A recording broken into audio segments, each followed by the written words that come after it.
Welcome to The Explainer.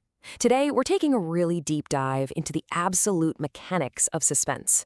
We're going to break down exactly how just a handful of carefully chosen script directions and brief sentences can craft pure, unadulterated terror. Horror isn't always about the monster kicking down the door. Sometimes it's about what's lurking just outside the frame, or even more terrifyingly, what's glowing right in front of our faces. We're looking at some fascinating excerpts today that strip fear down to its bare essentials. So let's jump right in and see how a masterclass in atmospheric storytelling is built literally from the ground up. So, picture this. Let's start right at the beginning with this stark timestamp. It acts as a cold open, instantly plunging us into the vulnerable, claustrophobic dead of night. 2:13 in the morning. I mean, think about it. It's not late evening when the world is still awake and bustling. It's that specific, quiet, isolating hour where everything is supposed to be completely still. By establishing this exact time right out of the gate, the source material forces us into a mindset of absolute isolation. If something happens at 2:13 a.m., you instantly know you're entirely on your own. Let's move into our first major setup, into the blue glow. We meet our protagonist, Allie, sitting in a dark, messy bedroom, totally isolated from the rest of the world. Notice how the script specifically highlights this blue glow as the only light source in the room. It's such a brilliant move because it acts as a digital spotlight. Think about how stark that contrast is. A cold, artificial beam of light cutting through total darkness. It traps Allie, and by extension, it traps our attention right there with him in the eerie silence. That blue glow doesn't illuminate the room to make it safer. Actually, it makes the surrounding darkness feel thicker, heavier, and so much more threatening. Which brings us to the actual catalyst. The real tension here? It doesn't come from some supernatural entity suddenly tapping at the window, or a loud crash out in the hallway. It comes from a painfully mundane, everyday object. A simple notification, Hamza, voice message. Now, in broad daylight, that's completely ordinary. But arriving ominously at 2:13 in the morning, it completely shatters the silence of Allie's bedroom. It immediately becomes the absolute focal point of dread. Why is Hamza sending a voice message at this hour? What could possibly be so urgent? The notification doesn't scream at you. It just sits there, glowing, demanding to be played, and forcing Allie's imagination, and ours, into absolute overdrive. And look at how perfectly deliberate this escalation is. We start with step 1, late by the blue glow. That's our static visual baseline. Then step 2, tense, eerie silence. That's our auditory baseline. And finally, step 3, whispers in fear, confused and anxious. This sequence maps the rapid, terrifying escalation of Allie's internal panic. He hasn't even listened to the message yet, but the mere context of its arrival has pushed him from solitary quiet into an active, whispered state of fear. The tension is entirely built on anticipation. Let's talk about the unseen shadows and how fear is actually visualized here. The image prompts provided in the text act as literal camera directions.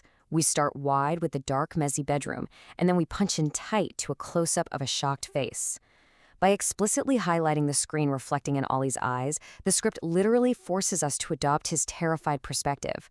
We become locked in that exact same loop of blue light and anxiety. But here's the absolute kicker. This incredible visual cue.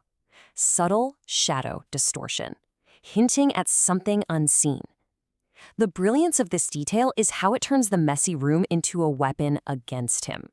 You know how it is when a room is cluttered in the dark, a pile of clothes on a chair can easily look like a person crouching in the corner. By introducing just a subtle shadow distortion, the narrative invites our own imaginations to do the heavy lifting, filling those dark corners with our worst, most irrational fears. Because honestly, the unseen is always infinitely more terrifying than what's right in front of us. All right, let's pull back completely and shift gears to our other scenario, Ayan and the villagers. We're moving from Ollie's highly isolated, tech-driven bedroom to a deeply communal setting. This excerpt starts with a hanging clause. When Ayan asked why, we are presented with this heavy, suspenseful pause. Just like that unplayed voice message, this unanswered question just hangs in the air, building dread through pure anticipation. We don't even know what Ayan is asking about yet, but the structure immediately tells us it's something incredibly significant. And then, the devastating answer. The villagers exchanged frightened glances. This brilliantly illustrates that sometimes silence and a shared, terrified look speak volumes more than any lengthy dialogue ever could. Instead of some grand, dramatic exposition explaining the danger, we get a collective, silent, physical reaction. It's a whole group of people bound together by a fear they are quite literally too terrified to even voice aloud. So, how do these mechanics of fear actually operate side by side? How do these two wildly different scenarios connect? Well, they present a perfect dichotomy of terror. On one side, we have Allie's isolated digital fear, a hyper-modern, solitary terror tied intimately to a glowing phone screen in an empty room. And on the flip side, we have collective community dread, the villagers' traditional communal terror built entirely on an unspoken shared secret. One is about the fear of what might reach out to you when you are completely alone, while the other is about a fear so potent it infects an entire group standing shoulder to shoulder. When you really break down the contrasts, it's fascinating. Allie's scene is driven by a harsh, specific light source, that blue glow, leading to an isolated fear with anxious whispers. Conversely, Ion's scene operates in ambient light, dealing with a collective fear that results in silent, frightened glances. The ultimate takeaway of our explainer today is that horror can be built through the chilling isolation of modern technology, just as effectively as it can through the heavy, oppressive silence of a frightened crowd. Finally, let's talk about the echoes that remain.